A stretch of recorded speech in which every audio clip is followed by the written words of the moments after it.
rises, where champions emerge and redefine the game, where limits are tested and greatness is unleashed.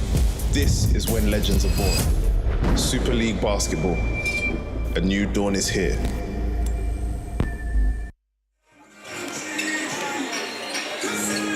Hello, good evening, and welcome to the Mattioli Arena. The coaches are in town. Rob Paternoster and Mark Studel coming in together. And it's the Leicester Riders looking to bounce back from a couple of road defeats and get themselves looking up the table again against the Newcastle Eagles, fresh from their European success in midweek, but needing a little of a domestic bounce here to try and get themselves back up and keep the teams from behind them catching them up. It's the Leicester Riders and the Newcastle Eagles at the Mattioli Arena. Daniel Routledge alongside Ant Rowe, and a tremendous achievement for the Newcastle Eagles to make the Final Four of the EMBL on Tuesday night, absolutely destroying Bakken in the second leg and winning comfortably on aggregate. Oh, it was fantastic, and I think their performance away in Denmark in the first leg was inspiring. They've were out their leading scorer.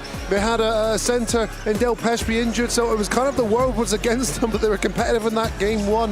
And what that meant is they gave them a chance in game two, and boy did they take that chance. I thought they were dominant. They looked together, and let's see if that inspiring win can carry on into SLB play.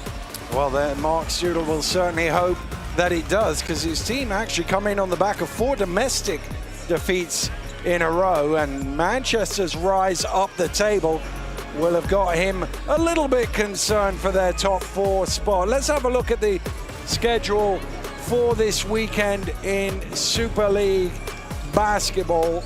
Now game tonight, and then tomorrow Caledonia go down to the northwest to take on the Cheshire Phoenix. Johnny Bunyan and his team needing some wins to try and fight their way into the playoffs. Doubleheader for Leicester. They go to Bristol on Sunday, and London take on the Surrey 89ers in that one. Let's have a look at how things go in the standings right now. And well, Leicester, those 2 defeats have probably dented their chances of catching London and indeed Sheffield at the top of the table. But with Manchester rising up, Newcastle are under a bit of pressure in that 4th spot.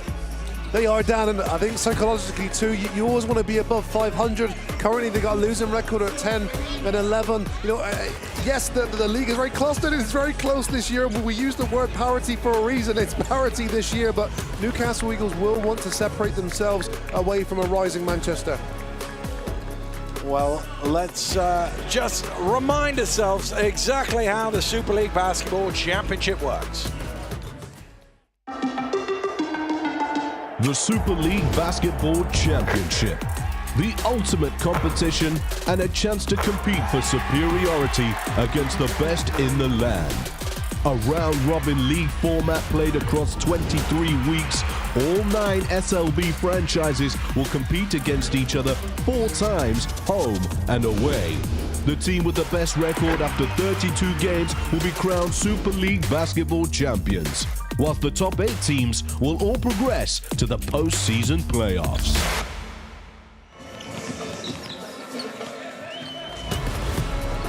Well, earlier I caught up with both the coaches to see how they were feeling ahead of tonight's game.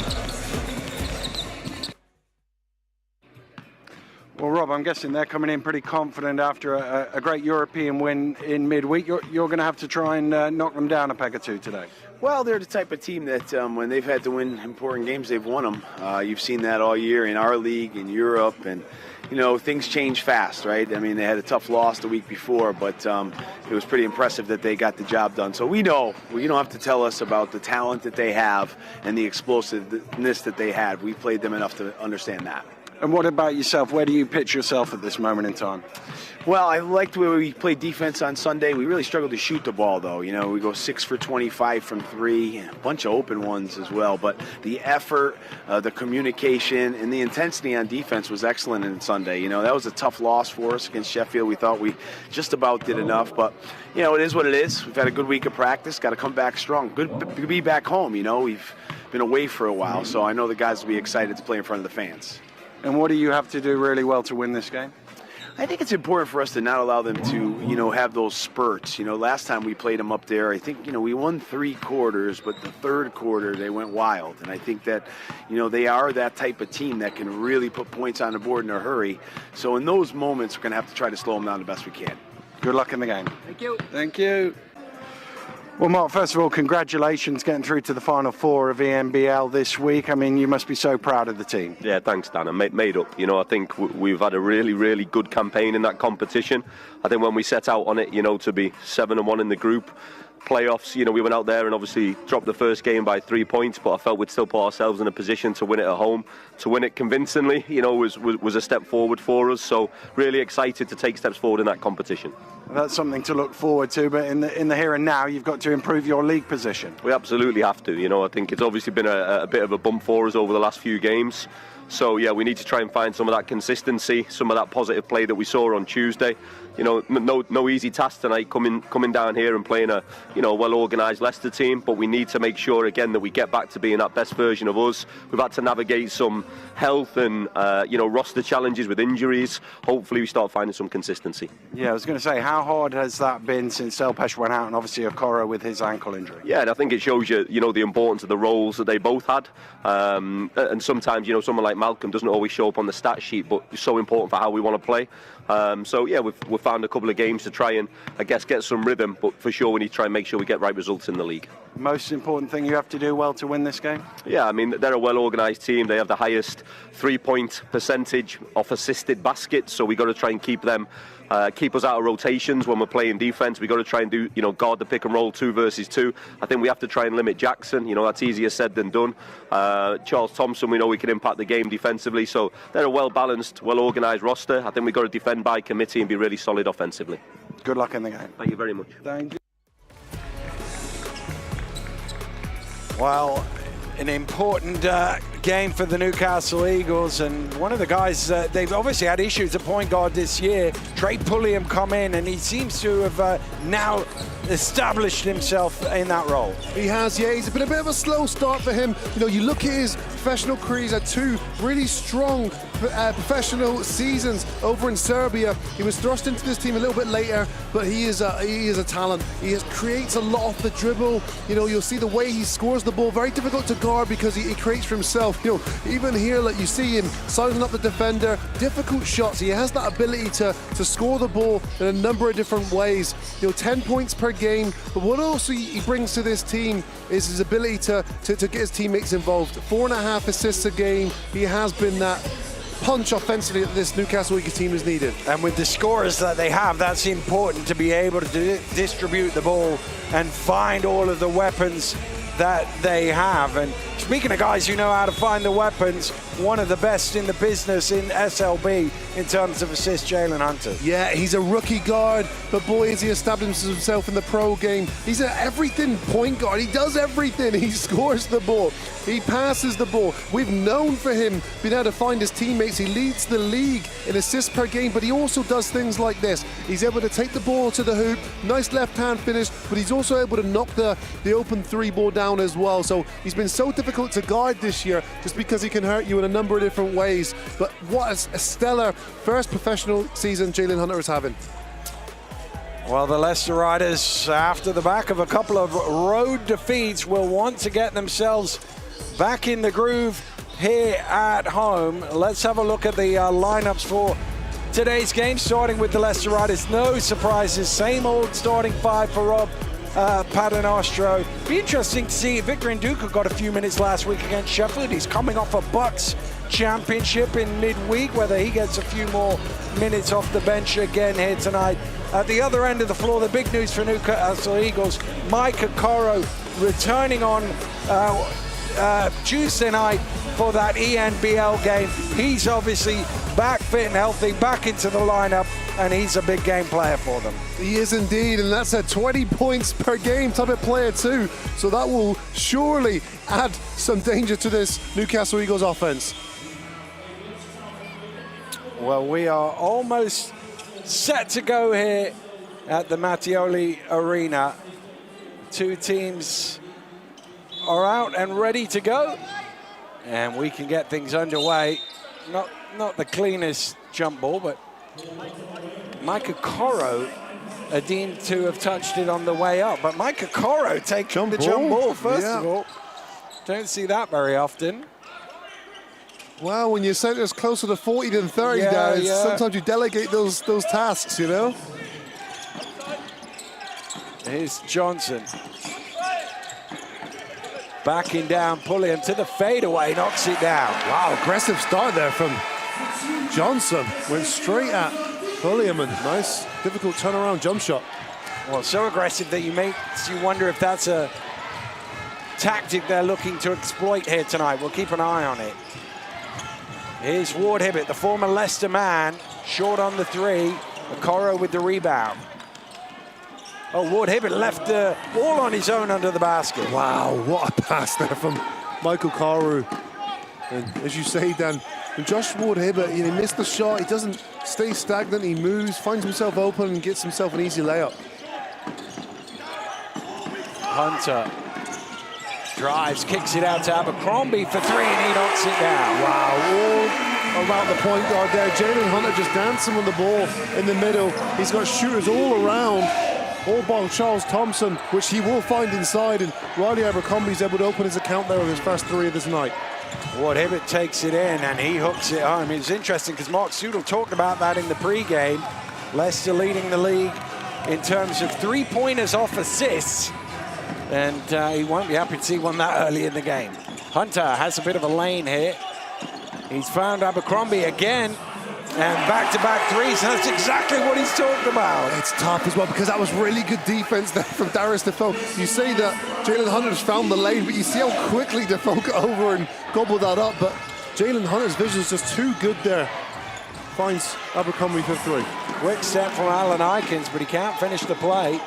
Thompson going coast to coast for a second there. Here's Abercrombie again. Three in a row for Riley Abercrombie. Wow. Well, we've seen him be able to score the ball in bunches. He has that shot-making ability to turn games on its head, and here he is now with 9 early first quarter points. Foul called off the ball. Johnson holding on to Defoe.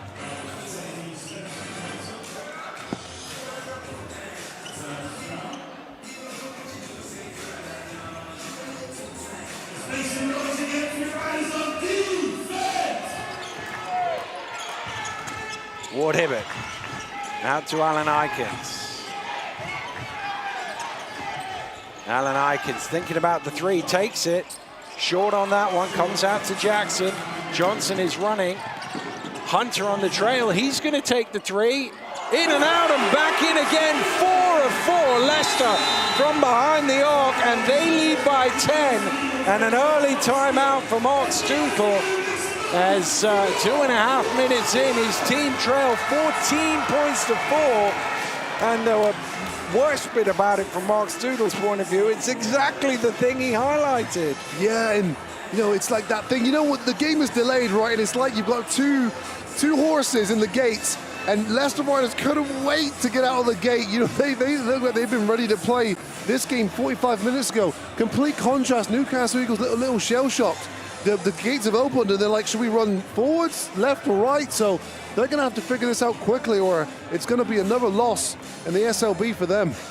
Well, both teams have taken 5 shots. The difference is Leicester have made all 5, and 4 of them have been threes.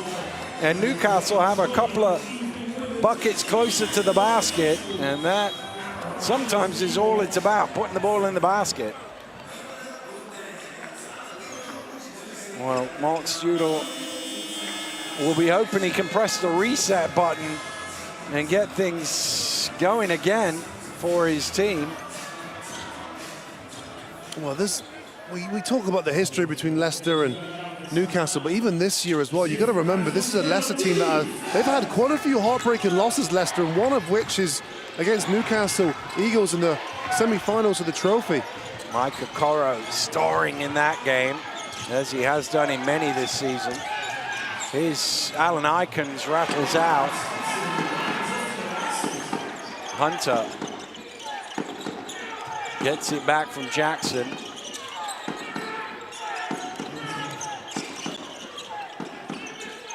Abercrombie has the size here on Pulliam. Good help from Defoe, but that allowed Thompson some space, and Okoro got there a bit late, committed the foul. Good ball movement though again, though. Good decisions. See Riley Abercrombie attracting that double team, unselfishly passes the ball to his big man who's moving on the baseline. Well, that is the one issue that Newcastle have now for the remainder of the season. Obviously, with Delpesh ruled out for the rest of the year with that injury, it's a lot of weight at the center spot on the veteran Darius Defoe. It is, and they've been able to a degree, mitigate it in European competition, but they've really struggled in SLB play. 4-game losing streak, and you think to yourself, maybe they need a little bit more in that spot. Pulliam knocks down the jumper at the top of the key. He makes a lot of difficult shots, doesn't he, Trey Pulliam? Yep. A lot of those off the dribble, hand in your face type of shots. Hunter. Abercrombie, this time looking to go to work on Okoro. Little fadeaway doesn't go, just out of the reach of Thompson. Leicester have missed a shot. First one of the game. Good defense by Newcastle as well on that possession, Dan. I mean, they used the double team well, didn't foul, or they were aggressive enough. And this will create offense for them as well, naturally. They've got individuals on the team that are very good in the open floor and in transition, excuse me. Well, Long has come into the game for Newcastle. James is waiting, so that would imply that he's going to come in for Okoro should he make the second free throw.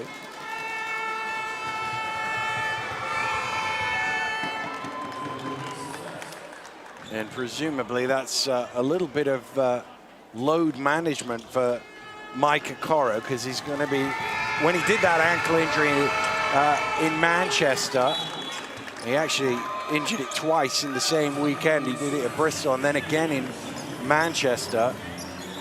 It looked like a serious one. It looked like it was going to be long term. He managed to get back for the biggest game of the season on Tuesday night. But I would imagine they're still trying to ease him in.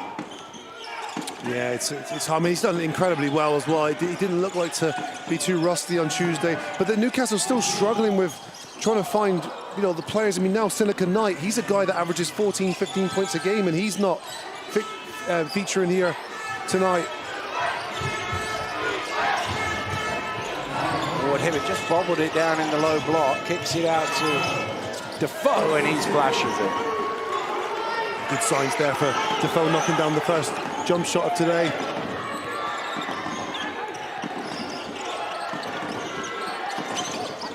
Jackson puts it on the floor, drops it off to Thompson, who's blocked by Long.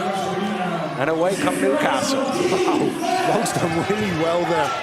And he's a player as well who stepped up in the absence of Okoro during his injury period. I think that's a telling sign for this club as well, who has stepped up. Trey Pulliam being one of them. Christian James, I think, has been excellent. Thompson backing down, going right past Defoe and laying it in. And that's the thing as well with Darius Defoe. He has to be intelligent. He understands he's the only natural five-man on the roster this year now. So he can't pick up early fouls and get in foul trouble. Yeah, they do have a bit of size, but they don't have what you would call a normal five since Delpesh has gone down. Tough shot from James, back iron.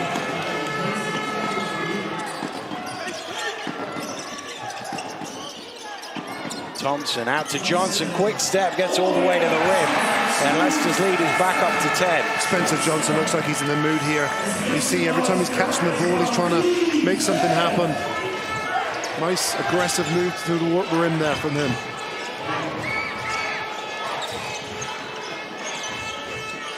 Pulliam trying to go to work, getting quick up to the rim for two. Unbelievable talent there. Uses that dribble so well. Thompson on the trail. Soft off the glass for two. He's done so well there, isn't he?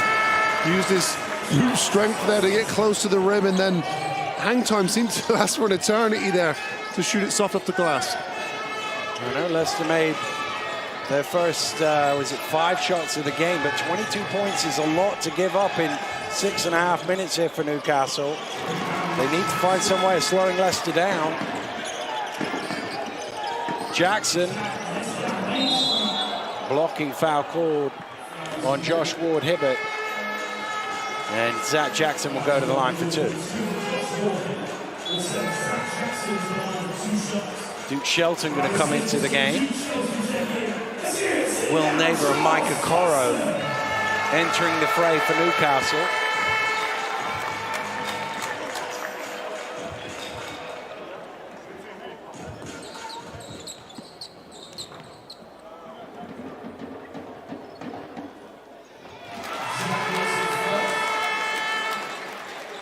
Leicester 8 of 11 from the floor and perfect from the line so far.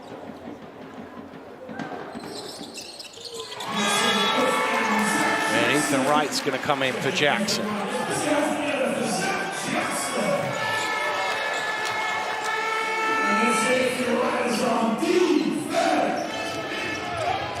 Coro. James gets it on to Neighbour. James with a little jab step, looking to attack Shelton. Goes right in, can't get past him, and that's wrapped up by Hunter. Possession arrow means the ball will stay with Newcastle, but they only have 2.1 seconds to go. Candy's going to check into the game for the first time. He's got a few more minutes in recent weeks with the injuries that they've had. Long in the corner. Misses the 3, and Wright will keep that in play. Good luck though from Long. I mean, that's what you'd want from him, catching that ball of the curl. Hunter, I don't know if it was blocked, but it fell a long way short. Neighbour was in close proximity. Nice finish from Okoro. He is so good at that, isn't he? He's such a good basketball player, but he's so good at that. Getting to the rim and finishing. Right. Step back for 3. And he knocks it down. He joins the 3-point party. Leicester 5 of 6 from behind the arc. Goodness me. Difficult. You got Ethan Wright coming off. Step back 3. Okoro, though, gets those points right back. Good response there from Michael Karu.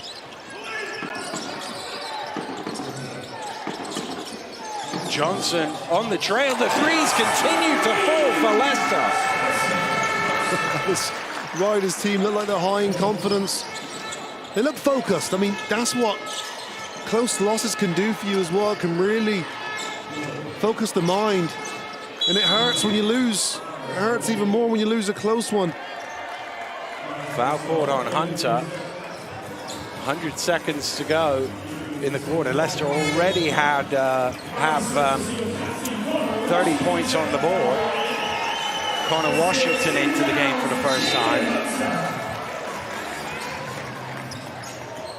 Connor needs some help here. That's not a great pass. Abercrombie got a hand on that. He'll go out on the side for Newcastle.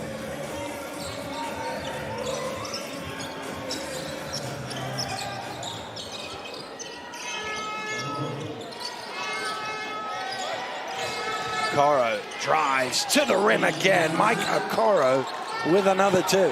Nice left-hand finish there. Takes him to 9 points personal. Perfect from the floor.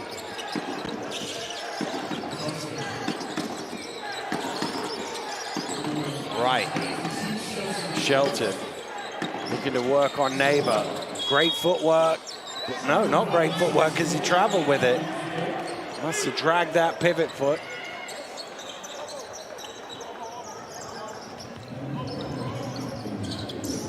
Washington applying the pressure momentarily on Okoro.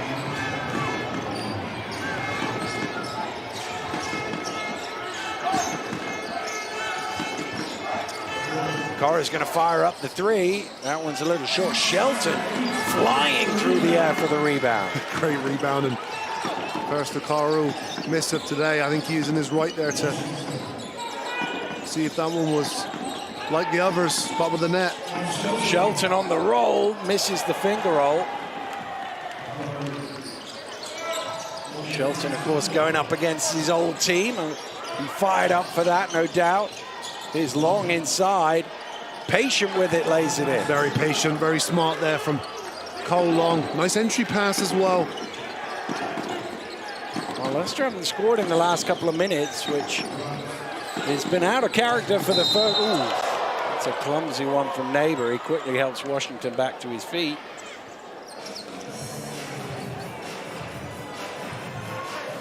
Referee's just having a little conversation there just to make sure it's just a regular foul. Yeah, I don't think there was any malice in that. I just think he couldn't get out of the way. It's like his feet were stuck in cement. Abercrombie, who blistered out with the first three-pointers of the game, takes his first breather.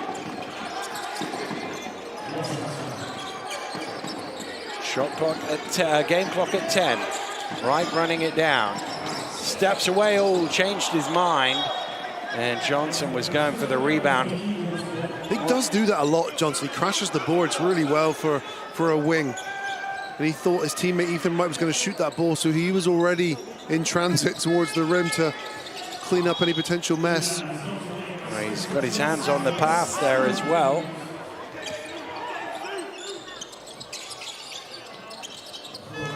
Coro going to have to shoot from inside his own half, not too far away.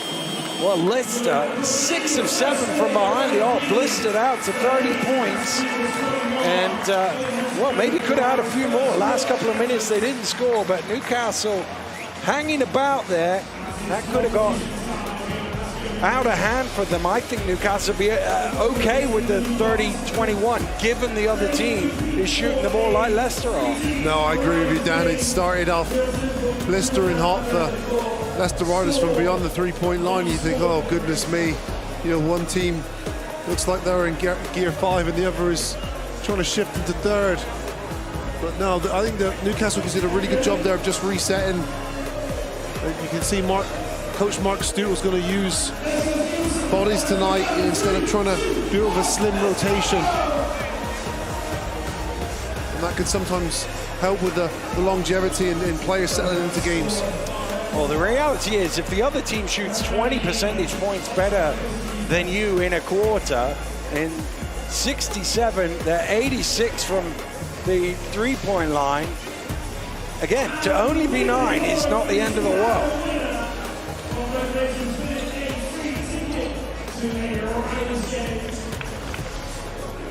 Well, that question is that sustainable? That 86% for the three-point line? No is the answer to that, Anne. Based on your spreadsheet down there. Yeah, no. Well, Newcastle will hope theirs isn't sustainable. Well, what isn't also sustainable is giving up 30 points a quarter. Mark Stewart will know defensively his team will have to slow it down a little better than that. I guess they gave up 30 points in 8 minutes and then no points in 2 minutes, so that's the way to look at it, I guess. Here's Jackson. Around the screen from Shelton. He steps back, didn't quite get behind the line. Shelton on the offensive rebound. He's blocked by Alan Aikens, but the foul is called. And Duke Shelton will go to the line for 2. Cole Long, the offender. The Alan Aikens block was clean. I thought that if the foul was going to, if there was a foul there, it would have going to be Cole Long, because he was also right there with Duke Shelton. Well, first missed free throw of the game for either team. The second one is good.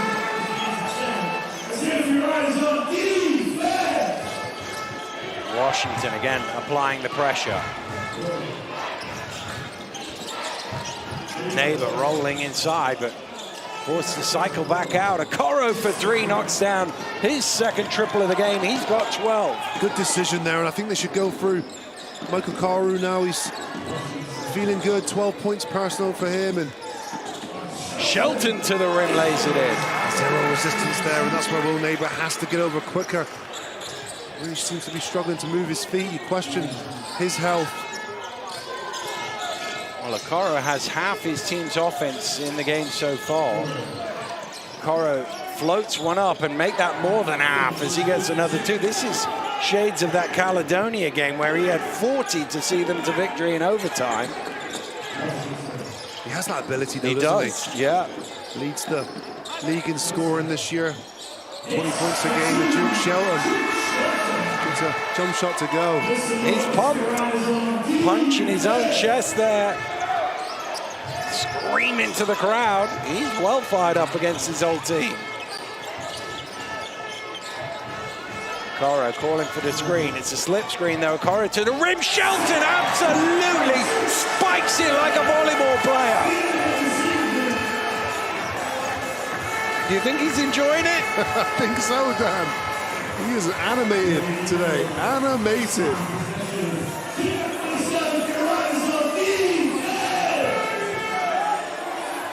Well, in all his excitement, his shirt has come untucked. It's an incredible block. And the referee just said, tuck your shirt in. Maybe calm down a little as well. Alan Aikens. Well, Leicester do get the stop from the block and a chance to run. Wright is on his own. Oh, Washington on the trail. And that is a hard land there as he bought the pump fake.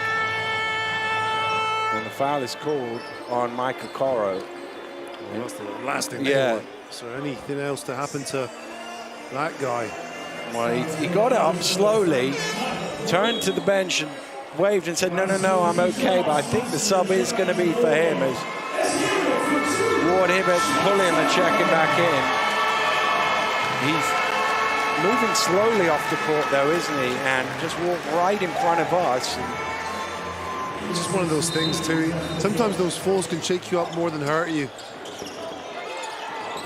Well, how do Newcastle score without him is the question. He's got 14, the rest of the team have 12.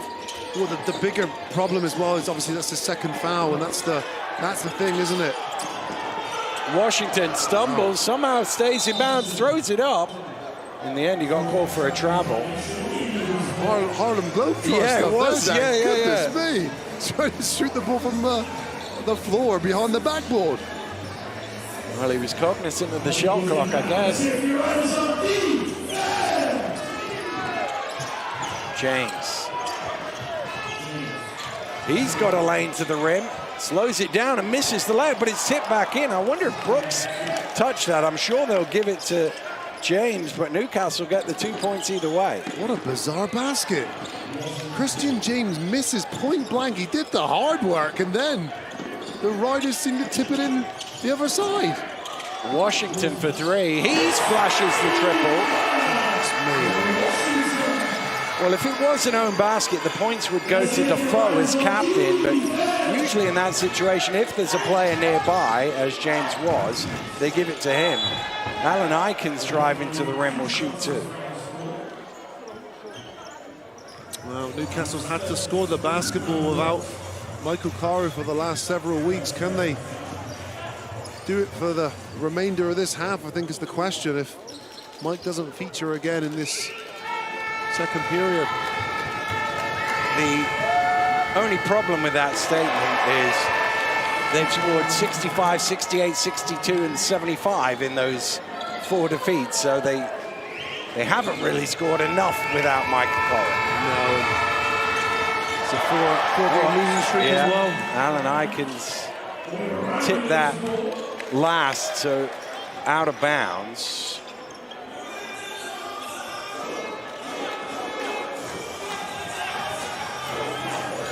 The first of that 4-game losing streak was the game that he limped out of Okoro at Manchester.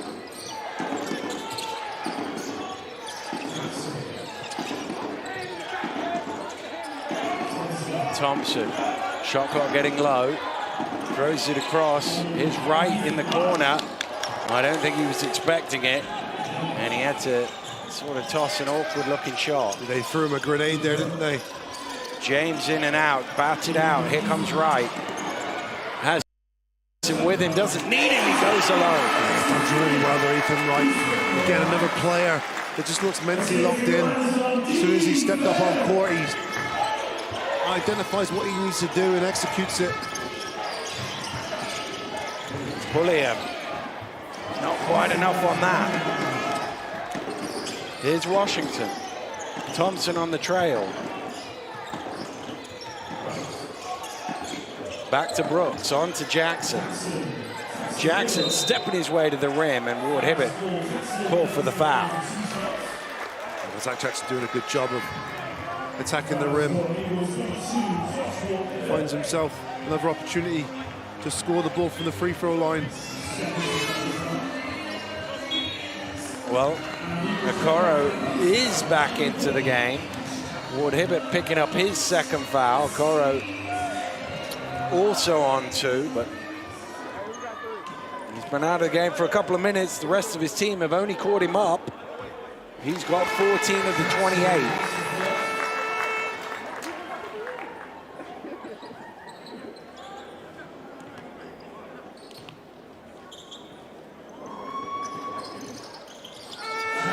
Jackson makes them both.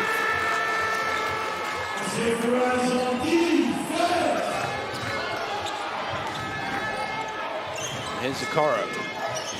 Gets it back from Pulliam. Takes the jump shot and immediate impact. Unbelievable. 16 points now. Michael Karu. Well, he's definitely in the MVP race. I actually think the last 4 games have probably helped his MVP cause as he comes up with the steal, loses the ball out of bounds, so that'll go back to Leicester. The question will be about Newcastle's league position and league record. If you're below 500, it's hard to win MVP votes. He's a clear candidate, in my opinion. Yep. I don't think there's anyone with the amount of gravitas and production for their team this year than Michael Karu. Right for 3. But again, if they were to drop to 5th, you're overlooking players on 4 teams above with better records. And yeah, but my memory's still strong for that trophy final, Dan. Yeah. I know what you mean, but it's hard to erase those performances on the big stage. I think those do go a long, long way. Long. With the step away. Tough shot, knocks it down. Rob Paternostro calls for time.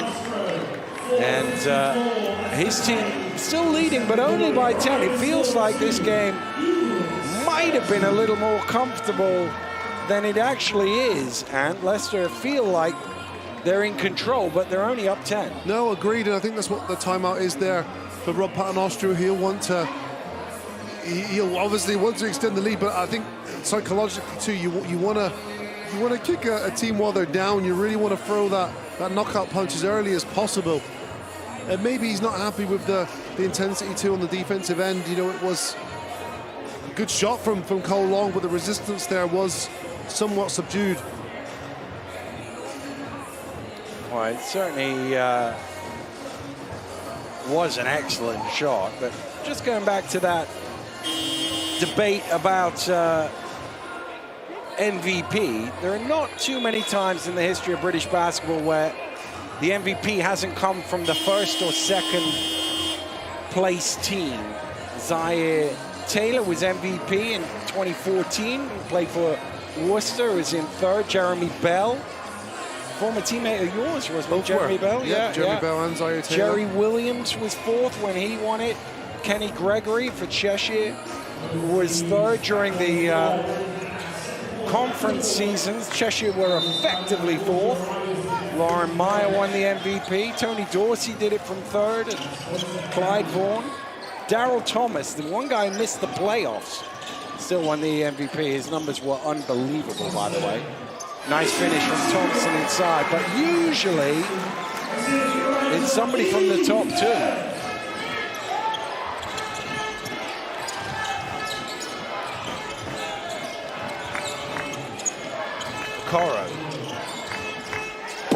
this time by Abercrombie. Thrown out in front of Hunter, lobs it up a little too high. Oh, was he lobbing it to Jackson maybe? Okoro's never got back, but the pass is 10 feet over his head. What was that? Unbelievably terrible pass, Dan. That's what it was. I don't know how he's not connected there. Well, there was nobody between him. Unbelievable. Wow, that's an equivalent to missing an open goal there. I don't know how he hasn't hit his teammate there with that pass. That wasn't even close though, Dan. No. That's the thing. So well, here's the, but this wasn't a great look either. He went with the wrong, look at this. Oh my goodness. Watch out in the front row there. But as I say, Wright wasn't even in between him. He didn't need to lob it. He could have bounced it. He could have chest passed it. He didn't need to lob it. It's like someone pressing the wrong button Yeah, on a video game. Yeah, it is. That's exactly it. This time, Hunter lobs it to Thompson and he tips it in. That is the pass right there. Throw it in that area of your 6'8" athletic center. That's a high percentage shot. He's got great hands as well. Yeah, he has. Okoro has Thompson in front of him, looking to attack. Not many people do that. Not many people get the better of him either. Well, not many people like Michael Karu, Daniel. He's very, very good at going to the rim. Sized up the defender there and tough finish. Pulliam's going to get called fighting over the screen.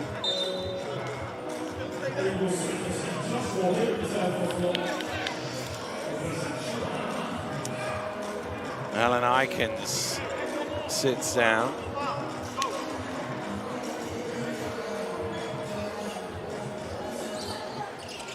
It's into Jalen Hunter. Oh, what a pass that is out to Abercrombie for three, but he misses everything.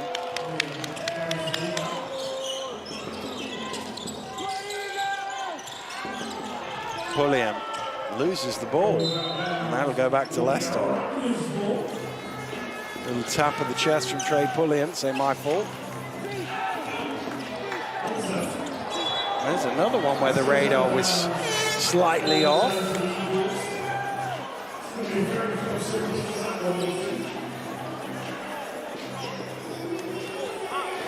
Okoro's going to come out of the game for James. He still doesn't quite look right, does he? No, I mean, he's probably not, well, I know he's not 100%. At least he's good enough to play. To score 18 points in 12 minutes. Yeah. He's long to that one-footed step away again. This one doesn't go.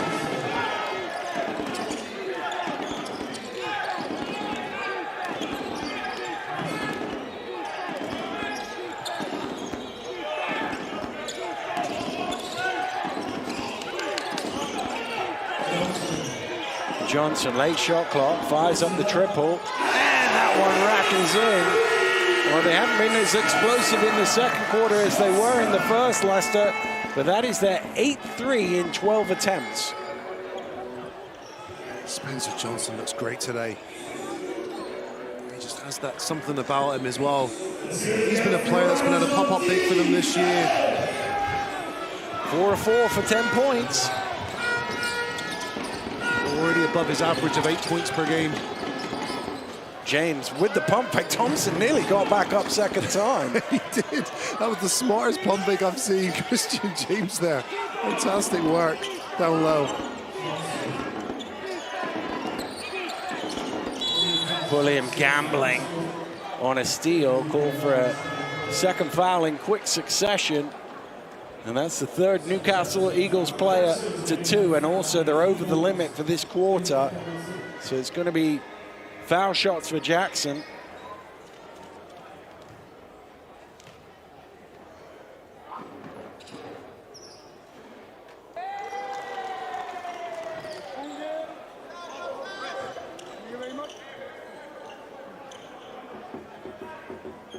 Well, Newcastle in danger of giving up 50 points in barely 18 minutes. And That's exactly where they find themselves. It's a franchise that's long prided itself on its defense. They've not been able to slow Leicester tonight. Pulliam spins, kicks it out to Ward Hibbert. His three is good. Big shot there for Josh Ward Hibbert. He's been up and down in his consistency to shoot the basketball. One thing you will say about Josh Ward Hibbert, he is a gamer. He's always willing to make that game-winning play. Jackson does well to pull that one in. Finds Thompson, and again, soft hands off the glass. He's so good at that, isn't he?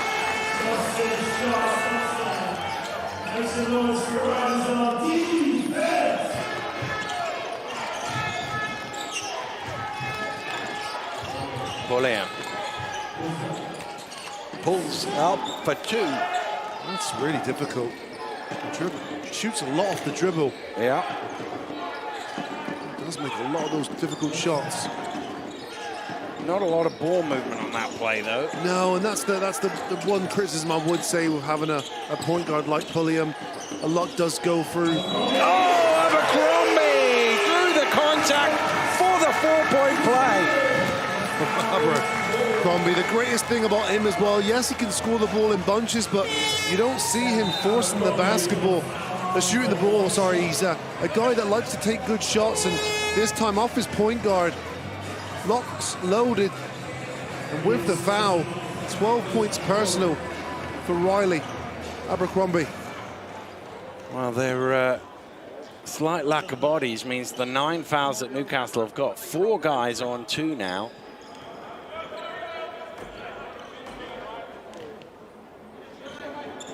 Abercrombie converts the 4-point play. He will sit down on 13 points. He's only taken 6 shots.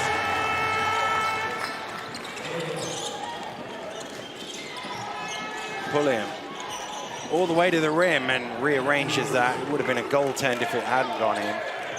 Beautiful move though, isn't it? He's got that ability to just blow by the defender there, and then the athleticism and finesse to finish the play. Well, Leicester trying to take as much of the time off the clock as they can. Hunter creates room for himself, off the mark, batted about. James comes away with it, plenty of time here. Okoro's just bobbled it, eventually gets the shot away, and with the challenge, that ball's a long way short. Well, Mike Okoro is keeping Newcastle in this game. He has 18, but the problem is Leicester have 3 guys in double figures. Newcastle cannot get enough stops. Leicester have 56 points on the board. No, yeah, they're against the Newcastle are against the Leicester Riders team that just look high on confidence. Everyone is ready to shoot the basketball. You've got contributions across the board. Riley Abercrombie started the fire per se, and you've had Spencer Johnson chip in with his 10 points. Charles Thompson's been doing what he does near enough every week, 12 points personal for him inside. But you've had Ethan Wright as well chipping with number 5. But the shooting display for the Leicester Riders at the moment, Dan, is next level. Well, the numbers tell you that as well. I mean, Newcastle's 51% is pretty good, by the way, but Leicester 9 of 13 from 3-point range. You are going to struggle to stay in a game if the other team is 9 for 13. Yeah, the good news, they're not shooting in the 90% anymore like they were in the first quarter. You did tell me it wasn't sustainable. But I mean, the one criticism I would say on Newcastle is Leicester are getting good shots. They're good looks. They're not, you look at Newcastle, the offense is a lot more, it needs self-creation. The Michael Carew, the Trey Pulliam, they're having to create a lot of the dribble and just be, special individually, whereas Leicester are really pinging that ball around and getting quality looks. Well, let's have a look back at the highlights from the first half, and well, it was an explosive first quarter from Leicester. 6 of 7 from the 3-point line. Really, everybody seeming comfortable out there. They were, and they were doing it like they've done every week for their point guard Jalen Hunter, who has 6 assists already. And it just looks like everything's working in sync offensively. But this is the type of offense that's hard to stop, because your Trey Pulliams, your Michael Carews, they're the guys that individually create for themselves, and very difficult to stop. Very difficult. It feels like it's going to have to be individual effort for Newcastle to get them back in, but defensively, it's the stuff that Coach Stoodle was talking about at the top of the show, though, isn't it? We talk about Leicester 9 of 13. You talking about the good shots. Leicester have got 15 assists off 19 made field goals. It's all what Mark was talking about. Well, he does know what he's talking about. He does know what he's talking about. Well, let's catch up now with Connor Washington and Josh Ward-Hibbert as they talk us through their lives in basketball. A new dawn rises, where champions emerge and redefine the game, where limits are tested and greatness is unleashed. This is when legends are born. Super League basketball. A new dawn is here.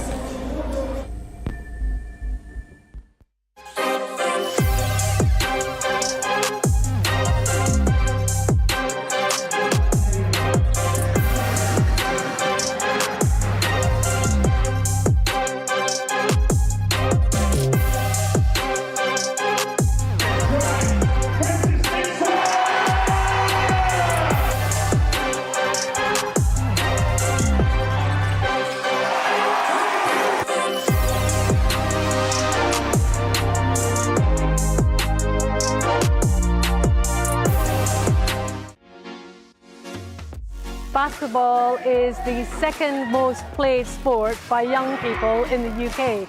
And this is a great opportunity for us to engage the younger generation in being more sustainable, recycling more, and ultimately reducing waste and protecting the environment. In the trash can, throwing this away in the trash can, you're doing it in the right place. You're composting, you're recycling, you're reducing, reusing. It's just super important to learn that from a young age because you carry that into your adult life. I majored in marine science and I minored in sustainability. So it's actually really exciting to see us partner with a company who is really invested in sustainability. I think it's fantastic. FIFA is such a quality name in the waste and sustainability sector. We're a quality name in our sector. They're very much about community. We're very much about community. So I think it's going to be a great partnership.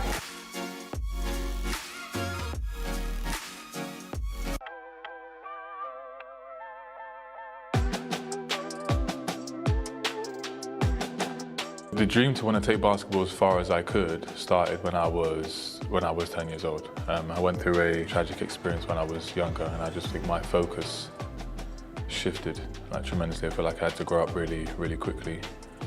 And basketball was just something that I thought, this is what I'm going to go for. You know, I want to make something of my life. Leicester to me is my second home. You know, I've been here it's my 12th season here, but I feel like I've been in and out of the city for most of my life. I have a great sense of pride in being a team loyalist, and I've kind of built a life here. So being able to play in your home, you know, for most of your career I think is a privilege. I think I've always had that sense of carrying myself with dignity and having a sense of professionalism, even before I was a professional athlete. I play like there's, you know, everything to play for and nothing to leave out there. So I'm always going to be playing 100%, and I feel like that's what you can feel the energy when you watch me. We used to have a saying called HBT, which stands for Heart Beats Talent. After I finished playing professional basketball, I'm not going to step away from the game completely. You know, it's just a part of my blood. I don't think I can ever leave it behind. But no, I didn't think it was going to last this long. And I mean, I feel like I still got so many years left. My body feels great. You know, my mental is getting better every day. I just feel like now my game style is a lot different from how it used to be. Like when I was 19, I couldn't even touch the rim from the three-point line. You know, now that's probably my best shot that I've got. So the only thing I haven't achieved in Super League basketball is winning 4 trophies in the season. I've always won 3, sometimes 3 back-to-back, sometimes 3 years in a row, 3 trophies, but never 4. I would love to win 4 before I retire. And who knows when that's going to be, but you know, every time a team comes in, I'm always thinking, can this team win 4 trophies? Another achievement I feel like I've lost out on it twice is a Finals MVP. I've been close twice. In 2015, in 2022. The balls went to the guys who were the best players at the time, so I don't have any qualms with that, but still. I know in my heart of hearts, we won those games because of me, so I'm happy with that. But just, yeah, 4 trophies in the season and a Finals MVP ball.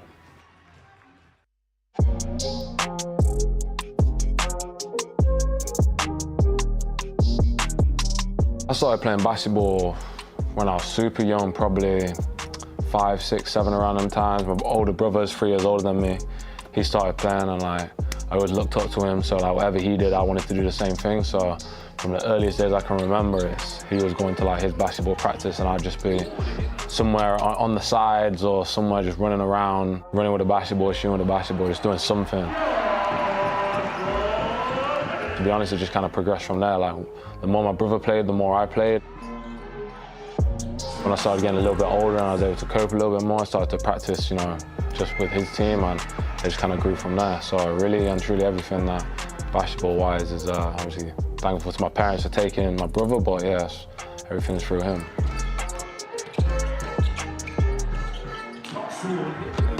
I also played tennis when I was growing up, and really the same reason. Like, my brother was playing when he was younger, and I was obviously there a lot of the time, so you know, I picked it up too. So it's tennis. So I played a lot of tennis when I was growing up. You know, I had some moderate success over the junior circuit. I ranked top 10 in the world. I played 4 junior Grand Slams. I won the Aussie doubles. Yeah, that'll be my claim to fame so far. I love the sport, and I think it's an amazing sport to be part of. Some parts of the sport, it's like things that I still miss to this day. Yeah, it wasn't the route that I guess God had in store for me, but some of the friends and some of the adventures and stories I've got from playing tennis are things that will stay with me for the rest of my life, and things that have molded me to be the person I am today, and probably wouldn't be the same basketball player I am without the, you know, the tennis side. Representing my country and, you know, winning trophies, it's definitely been a blessing. It's been an amazing journey, and hopefully it's going to continue.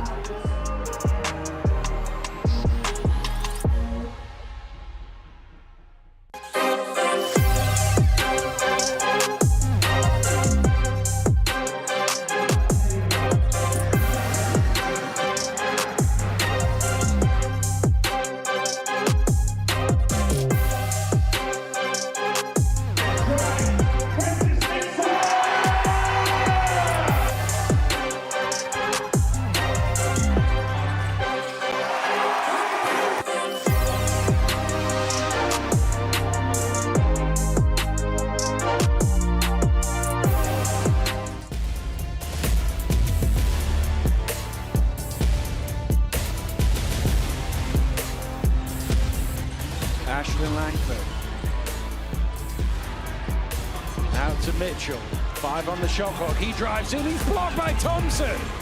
Charles Thompson, wow, catching that ball as we see, right at his apex. Now, he's playing the right man. Of course, he was doing it for the 2. He said, here he is, here he is. There it goes from Donovan Clay. Whoa, what a play from Donovan Clay. Out to DeBose, back to Ashton Langford, deep 3, dagger shot from the guy Ashton Langford.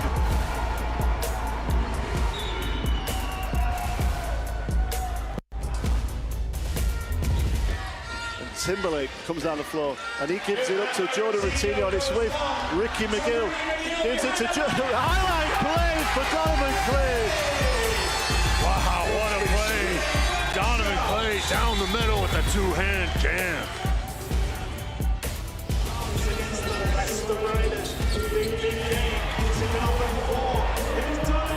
Clay goes down with the highlight reverse. The Phoenix come back down the floor.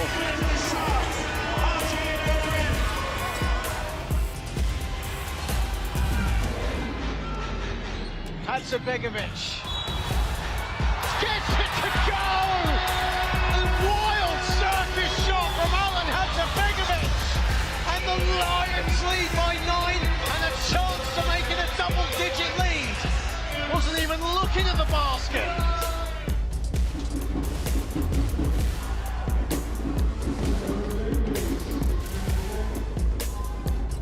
Hangs in the air. What a score and one.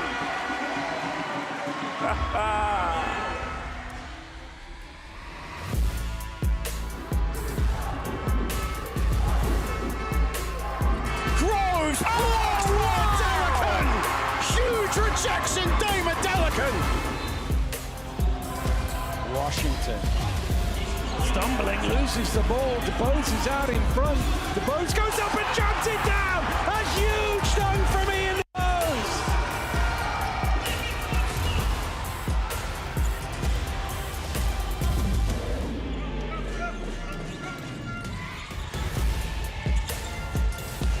Scott Grayson, oh my goodness, jumps it on his head. That is massive.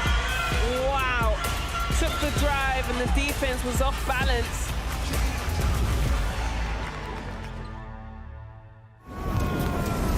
A new dawn rises, where champions emerge and redefine the game, where limits are tested and greatness is unleashed.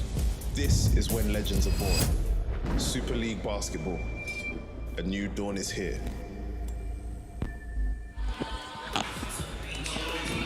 Well, Connor Washington still got some lofty goals to achieve out there. Of course, you played with Connor for a number of years. You've seen him develop from the young kid into the veteran. That's it, you know. I remember when I transferred over to Leicester Riders back in 2012, and Connor Washington and another veteran by the name of Jamal Anderson. Those were our two young up-and-coming Brits, and you know, Connor Washington had that fearless mentality. He still has it, to be honest. He still runs around the court like he's 15 years younger, but he always had that fearless mentality. He was never afraid to make a big shot.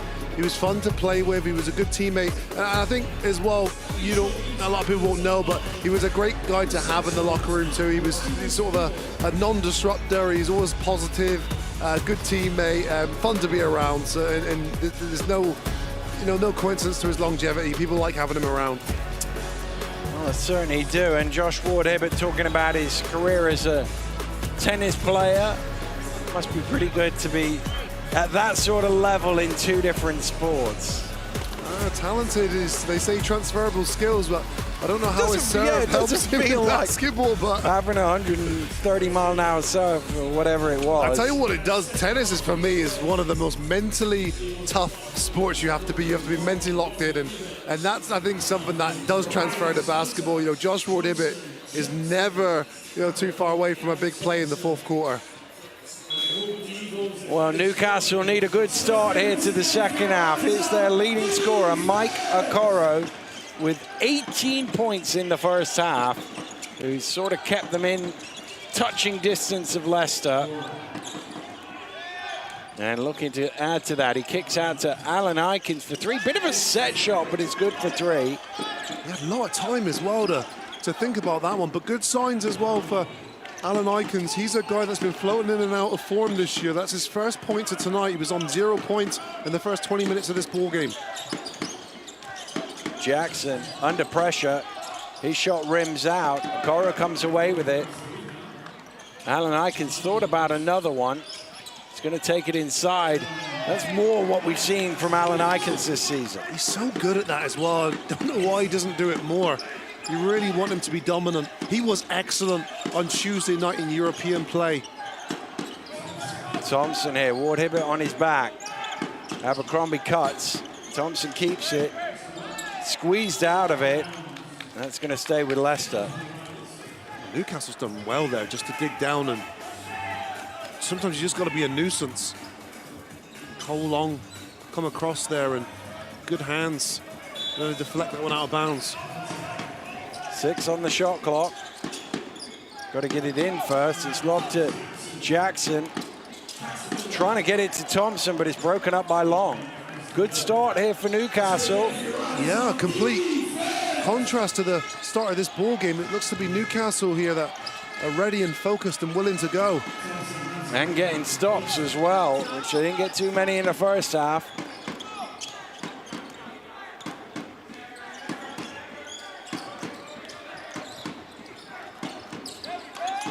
Johnson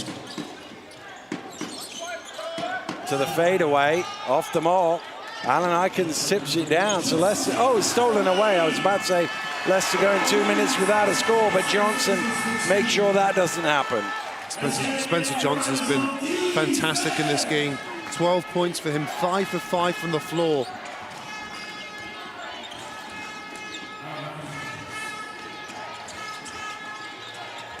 Alan Ikens down to Ward Hibbert. Little dig from Hunter, but he gets back to the shooter. Shot clock getting low. Ward Hibbert running out of space and time. And very happy to hear that whistle. Josh Ward Hibbert as the foul is called on Jackson. Yeah, uncharacteristic error there from Zach Jackson. I think just a little bit too close there. There's certainly contact there on the body. The first Leicester player to reach 2 fouls, Zach Jackson.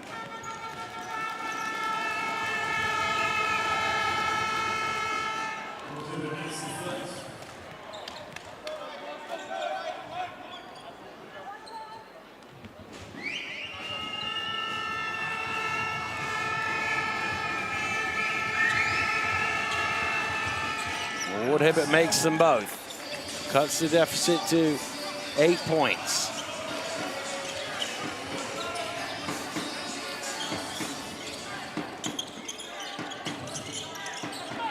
Hunter. Down to Thompson.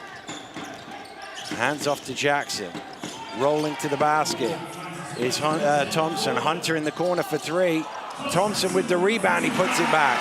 You think that's where the advantage is going to be. You see it go inside, outside. The corner ball wasn't knocked down by Hunter, but that's where Charles Thompson's got the advantage inside to gobble up those offensive rebounds. Well, they were baiting him almost. He's hit 1, make that 2. Deshaun Allen Ikens. Yeah, well, it looked like a non-game for him, and all of a sudden he's got 8 points. Just went from 0 to 8 in the matter of a few minutes. Well, by the numbers, you'd give him the shot. He doesn't shoot many. He's not made many. Hunter does, though. You don't give him the shot. Yeah, he has been superb from the three-point line, Jalen Hunter. He'll get credit for his assists, but it's his three-point shooting. He can knock down the open 3. Jackson driving in, trying to draw a foul. Misses the layup as a result. Okoro kicks out. Ward Hibbert in the corner. Little pump fake and hooks it in. Nice move there from Josh Ward Hibbert.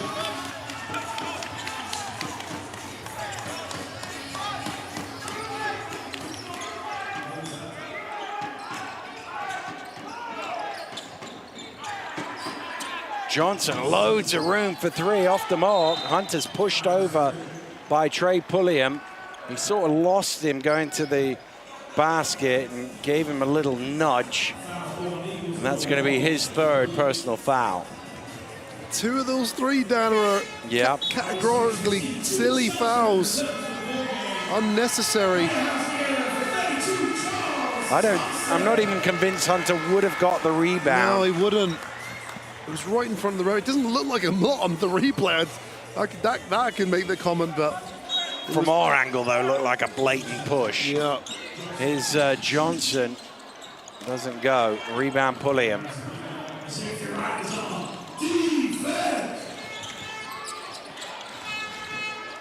Pulliam drives himself and lays it in. He is so good at that. He sort of sizes up the defender, drives baseline, and uses the rim to sort of... Oh, Pulliam's got a technical for his 4th foul. He was trash talking to Jalen Hunter, and the referee was not having any of it. Obviously what he said must have crossed the line, and that's going to be him to the bench now on 4 fouls.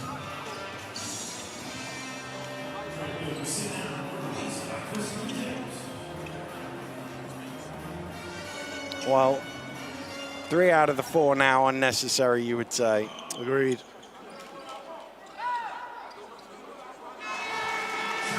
Because again, it was a nice move to the basket and he scored. It wasn't on Hunter, so I'm not sure what that was all about. It'll go back to the Leicester ball from the end line.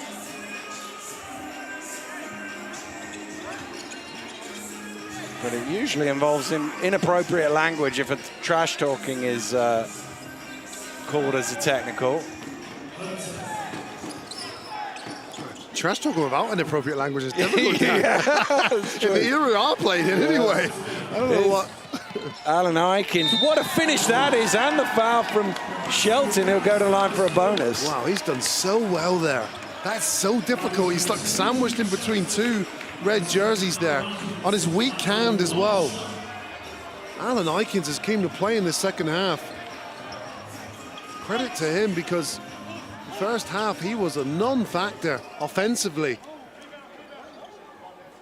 Well, they've also kept Leicester to only 8 points in 4.5 minutes, which is why this will be a 4-point game if this free throw goes in. It doesn't, but Newcastle might get better because they've got the offensive rebound.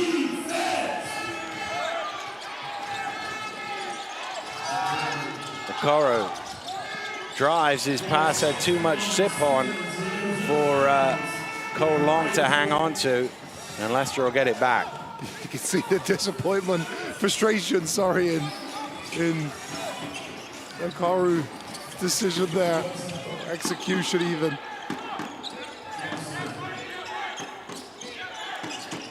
Abercrombie in off the glass. Nice move there from Abercrombie. He just picks his spot. He's been so efficient, so disciplined in his offense. 15 points personal. First 2-point field goal stolen away by Hunter, but James has got it back, and there's a kickball violation. Is it on Hunter? I couldn't quite see for the bodies. It's a Newcastle ball.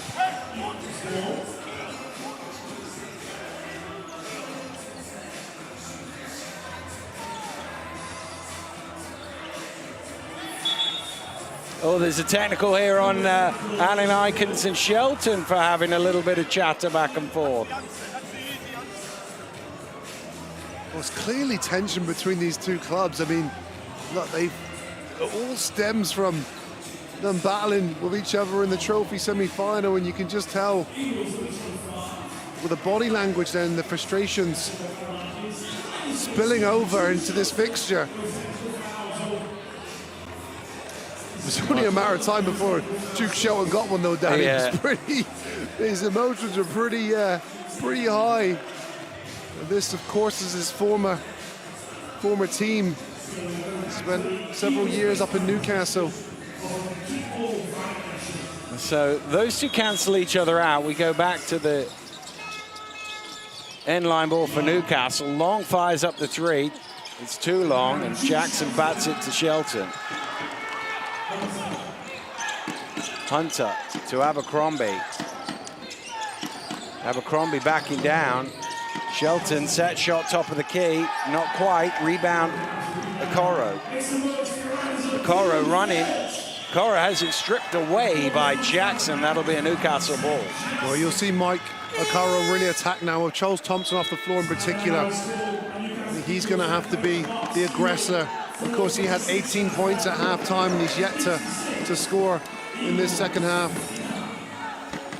Well, timeout called by Coach Stutl. His team trailing by 7. I think as much as anything, this is about managing what is already a short rotation, and the fact that they've now got Pulliam, who's their second top scorer, on 4 fouls. And he's got to try, and they're coming off the back of a game on Tuesday night with all the emotion that went with that. Yeah, there's a lot of factors there listed, Dan. I mean, yeah, Coach Mark Stutel's going to have to figure out a way here to I think, get his group to go in the same direction, which they've done thus far. It's been a positive third quarter for them, winning 16-10.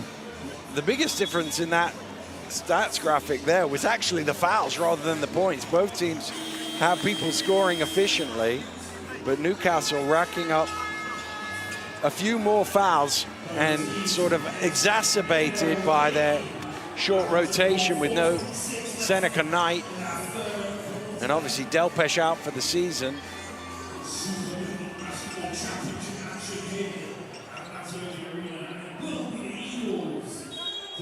Eagles ball from the end. They trail by 7, 4.5 to play here in the third quarter. It's into Okoro, who has the space for 3, and Leicester a little fortunate there. They gave him too much room. It's a good look. really good look.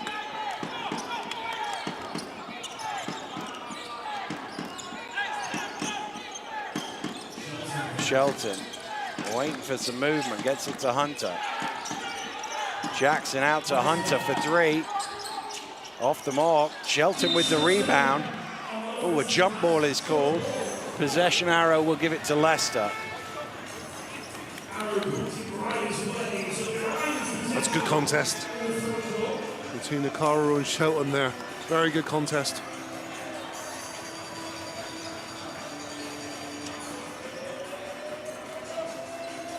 Too quick for a jump ball, though? Well, it was a bit quick, but I guess if it was on a shot, then you call them dead quick, don't you? Oh, that pass is deflected, and away comes Long. Back to James. James with the pump fake, drives, kicks out to Alan Aikins. He's already made a couple of threes, but that one doesn't go. Leicester have got to be careful here. Newcastle have had a couple opportunities here to really bust open this lead. And thrown away by Hunter, straight to James. Here's Ward Hibbert running right at the rim, ball batted up in the air, and there's going to be a foul there on Spencer Johnson. And that's going to be deemed a shooting foul because Okoro was trying to tip it in. So Okoro will have a chance to get his first points of the second half from the free throw line.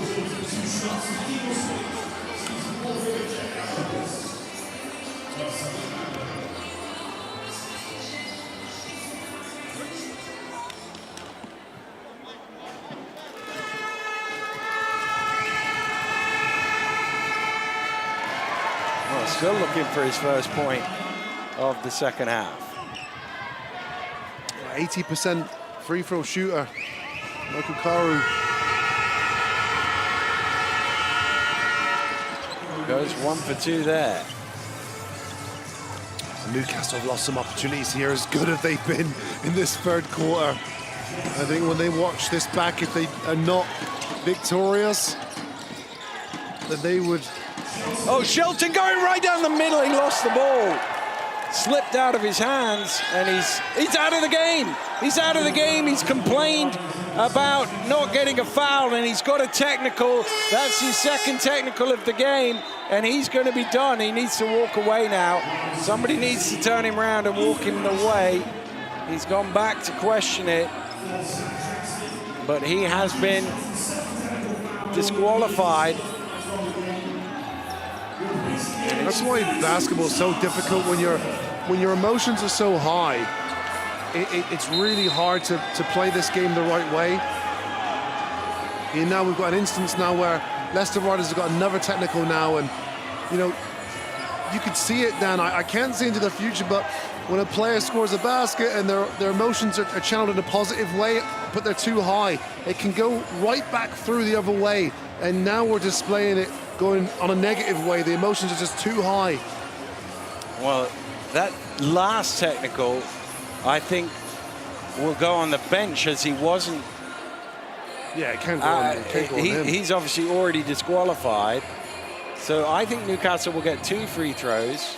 I think it should as well. I think it should go on the bench because, again, I remember when I was playing, that was my job. If you feel someone's got ejected and they continue to go, you even said it on commentary, someone has to step up and remove the situation there. You saw as more dialogue happened there, the emotions elevated, increased by Duke Shelton. So you need a teammate to basically take that out of the equation. All the while, Newcastle are going to have an opportunity here to shoot some free throws and close this gap. Yeah, the thing was he was running off because he knew like he was being disqualified on the second technical. He was going towards it. I thought he was going to run straight out. And then he turned around, and as you say, as he walks back, somebody in red has to assess the situation and go, no, we need to turn him around before this gets out of hand. The referee's just still working out what the scenario will be. Basketball is one of those sports, though, they're so difficult as a player, to keep your emotions in check.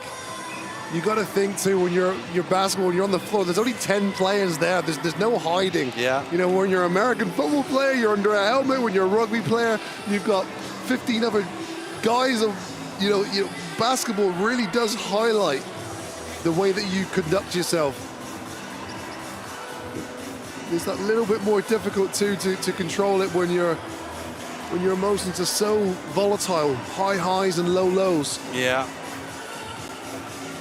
And unfortunately for Shelton, he does ride that roller coaster.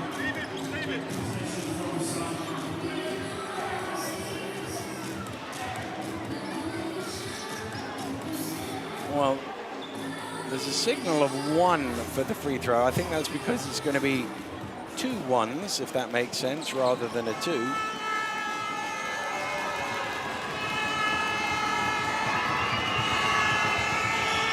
James misses the free throw. Well, maybe they've only given him 1 technical. Maybe the second one was rescinded because they hadn't realized they'd already given him a second one. He was just disqualifying him. Well, Coach Doodle is getting clarification as to what happened in all of that. A little nod of the head and a thumbs up, so it will be a sideline ball. Another opportunity gone, though. It's only 1 point, you may say, but it's another opportunity gone for Newcastle. Ooh, I think Okoro was lucky there that a backcourt violation was called because he threw it straight to Johnson and Leicester had 3 runners.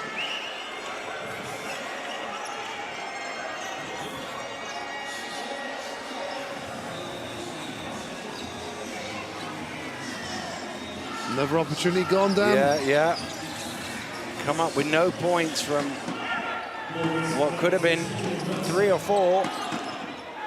They were only down 6. This could have a really positive effect on Leicester as well. Johnson needs to shoot, gets it away in time, but it doesn't go. Well, there's plenty of minutes out there for Thompson if he wants them. Now that Shelton's out of the equation.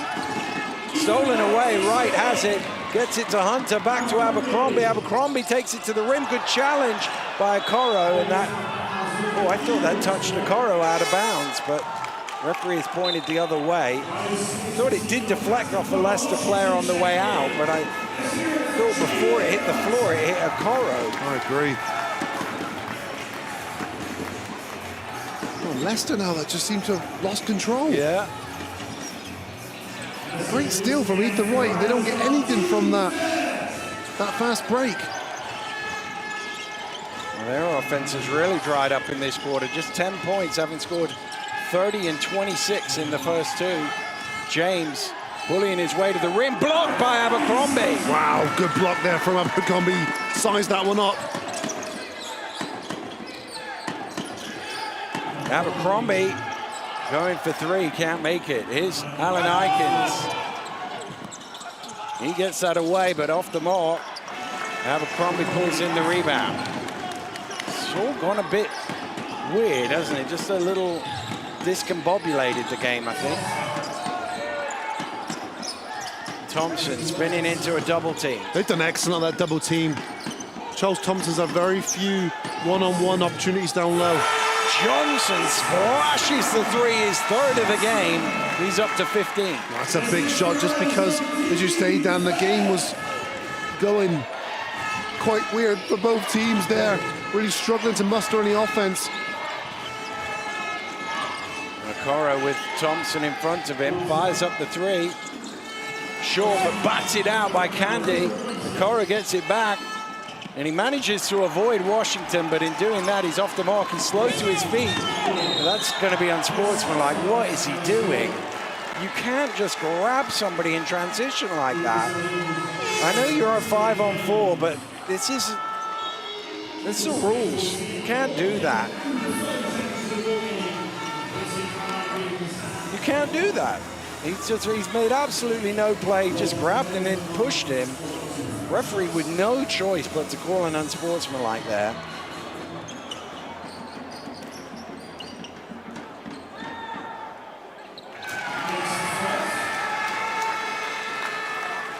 Well, Colin Washington, a pretty good free throw shooter down in 81%.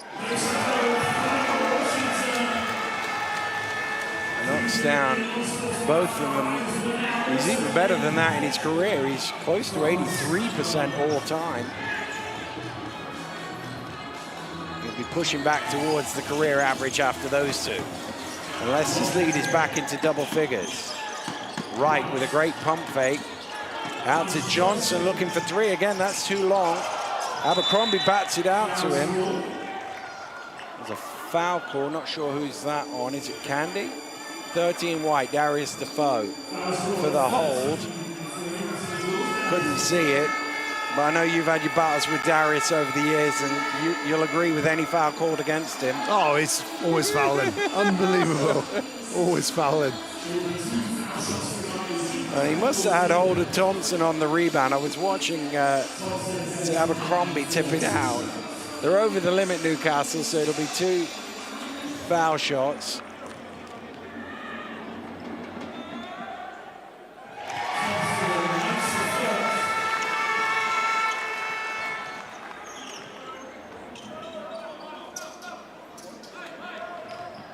Leicester seem to have regained their equilibrium.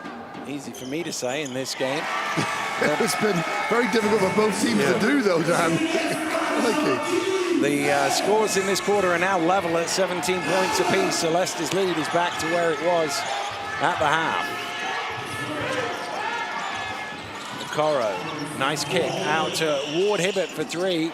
Rims out. Thompson says, give me that with the rebound.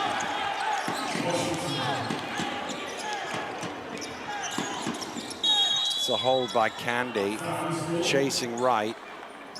So that'll be 2 more free throws.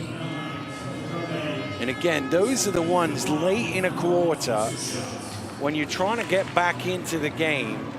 You know you're on 5 as a team. You're just giving a good free throw shooter a chance to move the score. Yeah, Candy, I mean, he's not the most experienced pro you'll get on this roster. And it's just an inexperienced decision there for the youngster. 22 years of age. It's all part of the process, all part of the learning process. Well, Coach Studel going to roll the dice here, pulling him back into the game. Cole Long coming in as well. Pulliam on 4 fouls.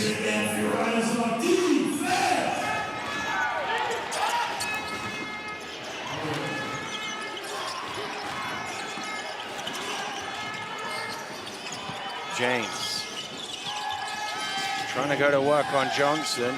Johnson stays in front of him well enough. James off the mark. Thompson with the rebound. Time here for Leicester. Washington to Johnson. Another foul again at the end of the quarter. You can hear somebody shouting no foul. I'm not sure if it's coming from the bench or the Eagles fans behind the bench. Both, Dan. But again, it's that thing. Leicester at 16 of 18 from the free throw line here today. These two teams, 2 of the best free throw shooters in the country. And give Johnson the big build up there, and he misses the first. But this was a quarter that for most of it looked like Newcastle were pulling themselves back in the game. You talked about they had a couple of shots that were open, and oh, he's missed them both. Ward Hibbert throws it length of the court, but you know, when Shelton goes out DQ'd and they've got the free throw and the possession of the ball, they got a chance there, I think, to make it a 1-possession game at that time. They had a couple of corner threes that you'd think Alan Ikins or Okoro could have made, and they didn't. And then suddenly they look up at the scoreboard going into the 4th, and the lead is bigger than it was at halftime. Yeah, I sounded like a broken record in that 3rd quarter. But when you're the away team and when you're chasing a game, you've got to capitalize on your opportunities. And I just felt that they lost too many there. In my head, I'm thinking, oh, this game could be done. This game could be done. I just think they had, and they've done it by errors as well, Dan. Mentally, I think Trey Pulliam's made some mental errors there as well. He was the guy that was consistently scoring for them, and he had to be removed from the game because he picked up a technical foul which led to 4 fouls. And then, as you say, you had that whole scenario there with Duke Shelton being ejected and an opportunity to really grasp hold of this game and miss free throw, then a turnover, and these are the things really, if you can't capitalize on them, you don't deserve to win a basketball game. So unless Newcastle Eagles can make a push early here in this fourth quarter, those lost opportunities will have cost them an opportunity to win this game. The other question about is what else they have left in the tank, both physically and emotionally. That game on Tuesday night might play. I mean, players like to play, and Tuesday to Friday is a big enough gap. Physically, it should be okay. But again, the mental, the emotion, making it to the Final Four of a European competition. No, it's an incredible win that they did there, but it can't be at the cost of neglecting the league. In domestic play, they're on a 4-game losing streak, so this is a team that has to figure out a way to get wins on British soil against British teams, or their season is going to be very difficult going into the playoffs. Long for 3 off the front of the iron, right with the rebound.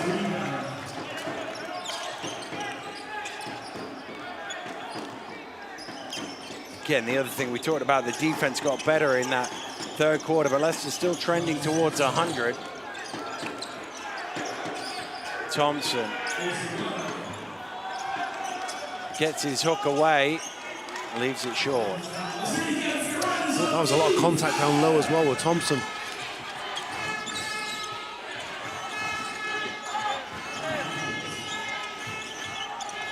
Here's Long. Alan Aikens fires up the 3 and he knocks it down. Incredible second half from Alan Aikens. 13 points all in this, I say half, but it's been a quarter in 1 minute. Washington kicks it across to Jackson. Jackson back to Washington. Sells the fake, sets himself for 3, and he's a 40% career three-point shooter, Connor Washington. It's a big one, isn't it? It's a backbreaker too. When you're trying to get in this game, you're chasing. Long. Abercrombie's done really well there to help out on Pulliam and then recover well to Long. Yeah, exactly.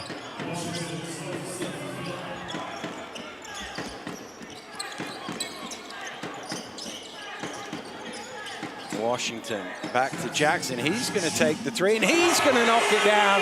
Back-to-back threes for Leicester, and a timeout called by Mark Stukel. His team now in the biggest hole they've been in all game, down 18. Well, that was the poison, wasn't it, of choice in the first quarter that blew this game. Well, we thought blew this game open was the ability of the Leicester Riders to get good quality looks from the perimeter. And we've seen now back-to-back plays, them doing just that. And has extended this game, 18. Well, I said to you they weren't going to stay up in the high 80s from three-point range, but they're in the high 50s, and that's pretty darn good from three-point range, particularly when you're making 13 of them. That's exactly right. And the confidence, too. I mean, look, they went through their, let's say, teething problems there in that third quarter, but this fourth quarter, they look energized, and it's contagious too. You see one drop and another one often follows. The difference in the scoring here is Okoro, only 1 point in the second half. Remember, the shooting numbers in the first half were all really good for Newcastle.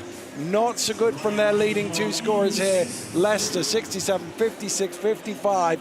Not only are they scoring, but they're scoring efficiently. Yeah, that's exactly it. And you've got to remember too, there's a source of offense here absent in Newcastle Eagles. Seneca Knight's a guy, averages 14 and a half points per game, and he's a guy that can pop up and score points when this Eagles team needs it also.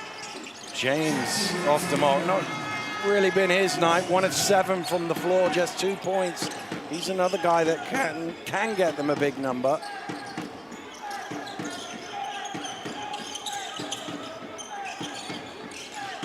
Washington over to Jackson. He's going to try again for three, and he's going to hit again for three. Zach Jackson. And just like that, Zach Jackson pops up and imprints his mark on this game. 12 points personal now for him. Well, he only took 4 shots up until a minute ago, but suddenly 2 threes. Ward Hibbert backing down, but his shot bobbles out. Long with the rebound, gets it to James. Patient lays it in. Oh, James has been excellent with that pump fake, isn't he? Good patience underneath the rim there.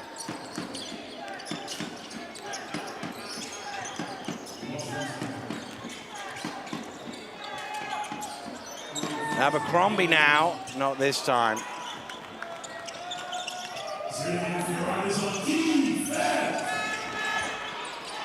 James backing down Washington. Traveling violation is the call. Just got a little excited there. So many do when they see Washington in the low post. He's a deceptively good post defender, Connor Washington. He is. But speaking of good, Zach Jackson, he just kind of lets the game come to him.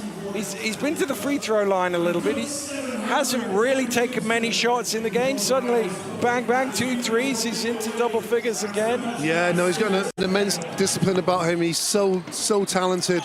And, you know, we talk about MVP candidates. I think there's 2 on the floor here tonight. And Michael Carew and Zach Jackson. Zach Jackson, 17 points a game on one of the best teams in the league as he picks up an offensive foul on that occasion.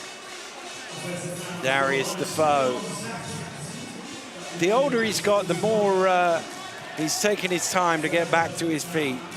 Make sure you get those extra seconds where you can for a little bit of oxygen somewhere along the way. But he's been taking charges like that for 2 decades in British basketball. Yeah, and his game has evolved. I mean, earlier in his career, Danny's blocking a lot of shots.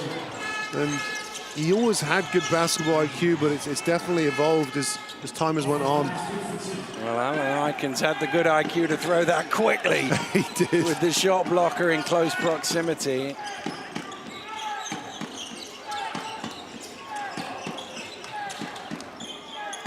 Abercrombie. Oh, don't go under that screen. Got away with it.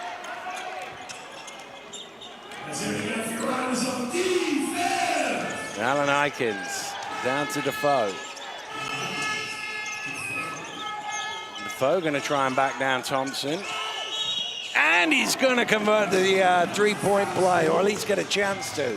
Wow, that is the Darius Defoe move if ever I've seen one. I knew exactly what he wanted to do when I guarded him 20 years ago, and he wants to do the same thing, but it's really quite hard to stop someone who's very good at doing something.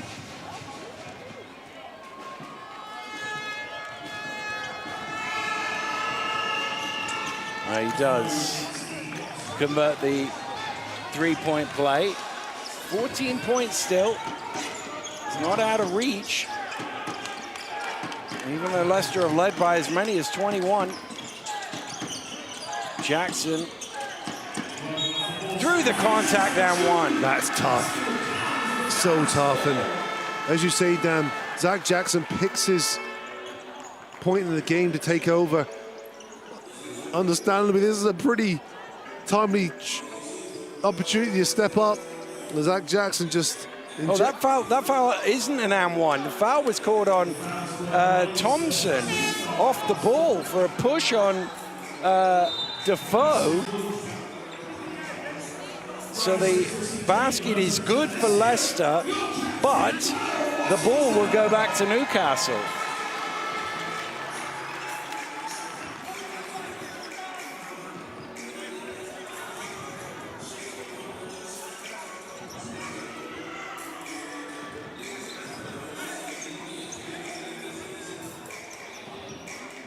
I think Coach Stoutel is arguing maybe the score shouldn't have counted, but if the ball is in the air, as the referee must have deemed it to be, those points will count. Here's Alan Aikens.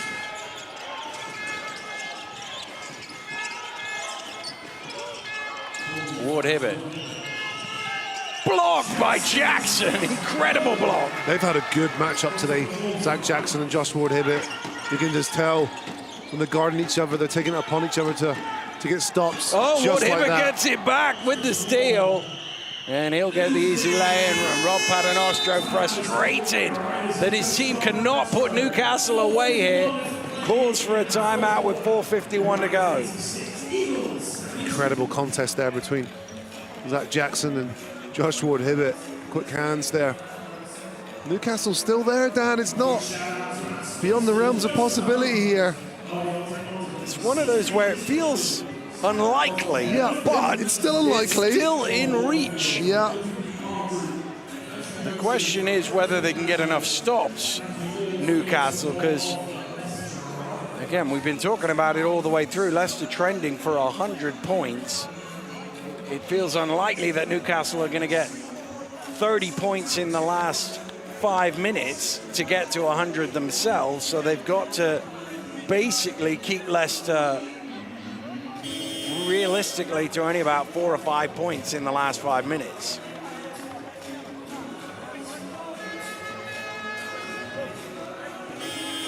And they have had a few spells where they have kept Leicester quiet for 2 or 3 minutes, but they've not quite really stretched it out to 5 or 6, which is needed.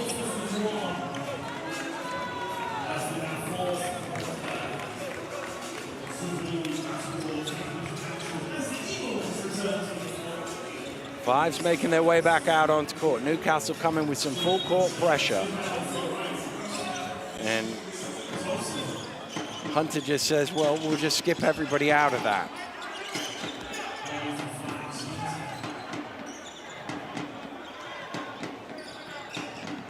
Hunter around the screen. Oh, running out of room on the baseline and losing the ball out of court. Yeah, just a little bit out of rhythm tonight, Jalen Hunter. He's made plays, but he has got 6 assists, but that is his 4th turnover of the game. Yeah, again, not like him. Only 6 points. Okoro under all sorts of pressure. Leicester come down with the rebound, and Okoro commits a frustration foul, I think. Yeah, it's definition of a frustration foul, Dan. It's his 3rd personal. Again, Newcastle with some full court pressure.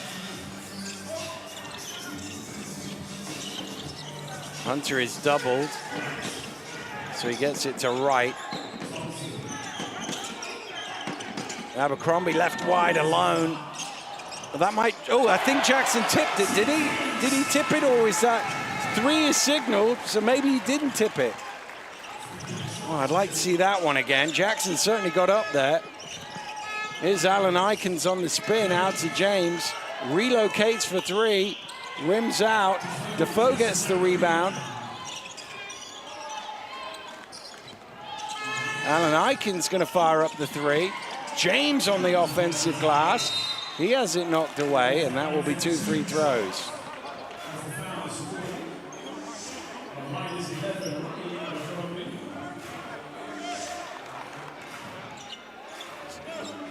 Let's have another look. Does Jackson touch this, or does it go in?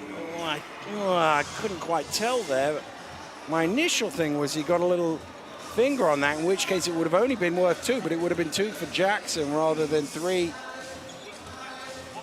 for Abercrombie. I think there's still some discussion about whether it was touched or not. The referees are now having a discussion. I think the table have asked the question.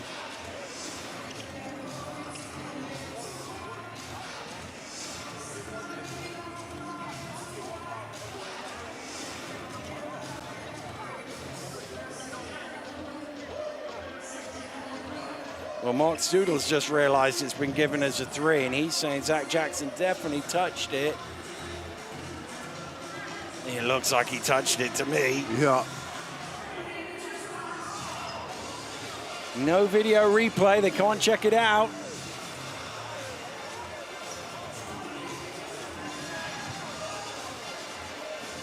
Well, there's still discussion going on. Well, that is one where, in the time it took them to discuss it, we've seen the replay and could have given an answer, but James misses the first free throw.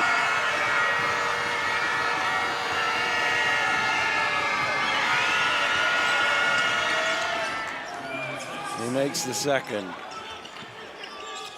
Hunter to inbound. Gets it back. Newcastle aggressively pressing. Leicester deal with it well. James chasing down Hunter.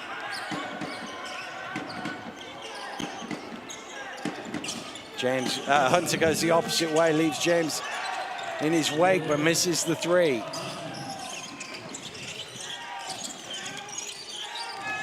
James shovels it out to Defoe. Okoro for three. And Leicester get the rebound. Good box up there from Jalen Hunter. Almost a offensive rebound there from Darius Defoe. Okoro, by the way, still hasn't scored a field goal in the second half. Just one free throw to show for it after 18 points in the first. Yeah, he's really struggled, isn't he, in the second half? Just hasn't quite found his flow. Tipped in. Zach Jackson definitely got his hands on that one. Just like that, 16 points for Zach Jackson. That's what he does. Yeah. As Alan Aikens drives in. It's why I think he doesn't quite get as much publicity in sort of MVP conversations, because you look at it and you think, oh, what did he do? And then you look at his numbers and you go, oh, actually he's got 14 points off 6 shots, 6 rebounds, 3 assists. Yep. Just does what his team needs to do when his team needs to do it. Yep. Such an efficient manner as well.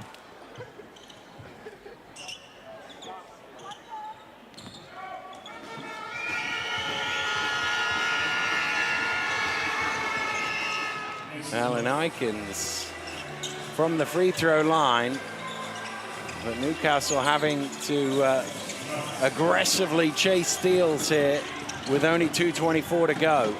Leicester need to get it over halfway, they do. And now they can milk some clock.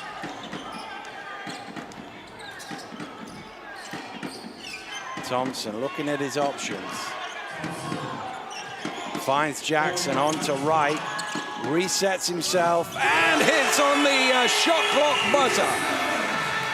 Beautiful play there, good ball movement. They used almost every single second of that shot clock, and Ethan Wright with a controlled pump fake.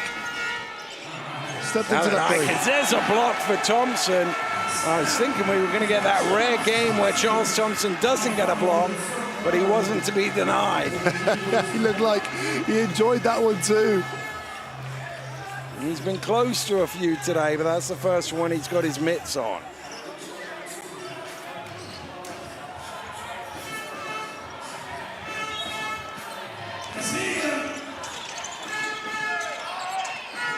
It's into Ward Hibbert.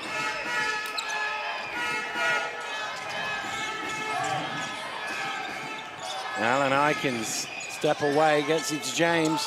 Running out of time. Alan Aikens, did he get it off in time? No, he didn't. Shot clock violation, the call. Be a sideline ball. Minute and a half to go, and this is one of them where you look at the stat sheet and go, boy, I'm glad I don't have to pick the MVP. Not an easy choice today. No, it is not, Dan. You've got 5 players in double digits here, all of which have taken their turn to steady the ship, per se, and yeah, difficult call, Dan. You've got another minute and a half to make that call out. Here's Hunter finding Wright cutting off the ball, and he pushes his tally to 12 and stakes his claim a little more. Minute and a half left. That's time for Riley Abercrombie to hit 3 threes, Dan. Yeah. Well, it was Abercrombie in the early stages who hit those triples, and for the first time tonight, Leicester are going to bring Wiley and Nduku onto the court, fresh off their Bucks championship with Loughborough on Wednesday. And Dooku was excellent, by the way, in the final.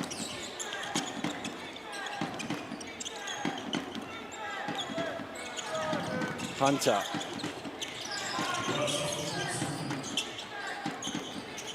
Drives, kicks, and Dooku. Oh, that was his shot there, but the foul was called on the pass on Alan Ikens. Only the second foul of the fourth quarter against Newcastle.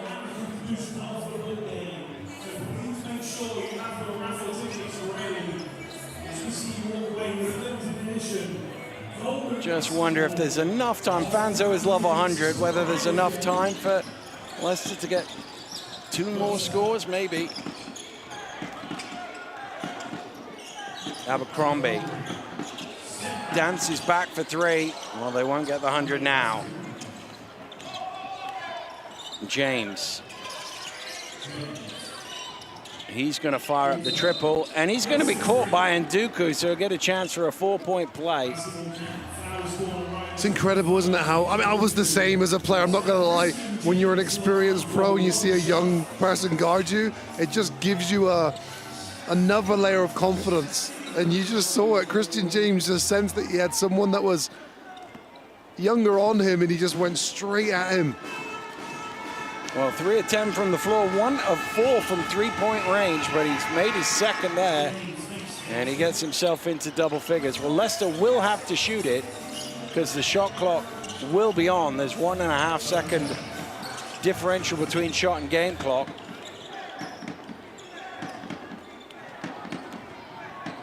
Hunter just had a look at Ward Hibbert like, you're not really going to keep going here, are you? But he is. Of course he is. Riders fans getting to their feet. Wright will take the last shot. He'll hit. It'll get them to 99, and it'll get them another victory over the arch rivals, Newcastle Eagles. And the Leicester Riders fittingly hitting a 3 on the buzzer. They hit 17 threes in the game.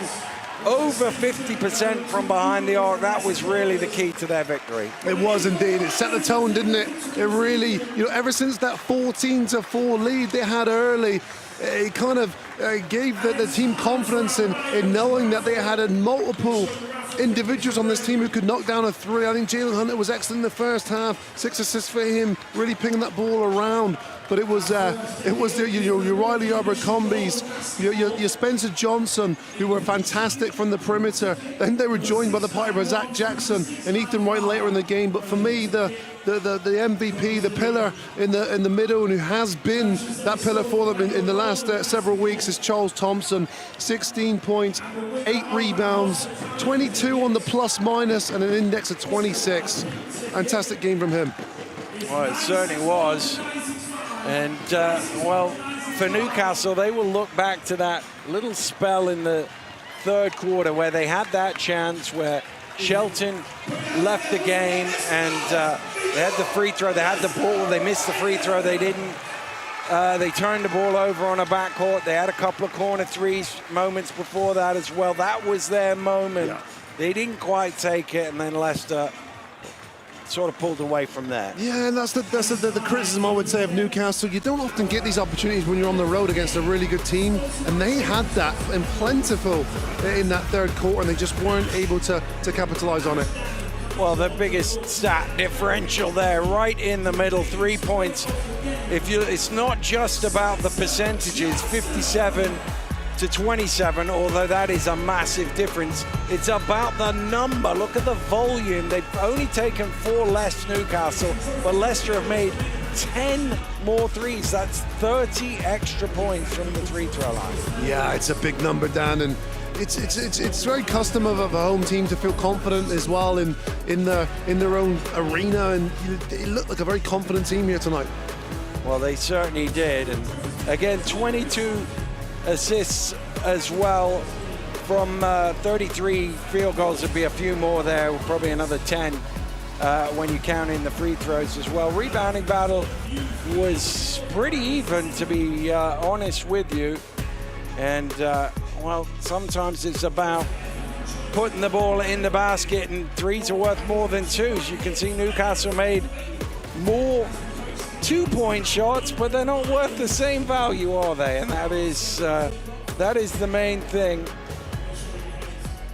when it comes to putting a big number on the board. So we can get some reaction now from our MVP. Charles Thompson is with Amped. Ticket on the raffle is a pink ticket 961 to 965. I'm here with MVP Charles Thompson, 16 points, 9 rebounds. Give us your initial thoughts on that win. Say that one more time, I'm sorry. Give us your initial thoughts on that win. I mean, hard-fought win. We needed that. You know, we kind of got a little losing streak, 2 games back to back. I think that's our first losing streak, but I'm not too sure, in the regular season. So it was a good bounce-back win. Well, during that losing streak, you were averaging 21 points and 11 rebounds. How is that, managing those emotions? You know, you're happy with your own performance, but not getting the wins.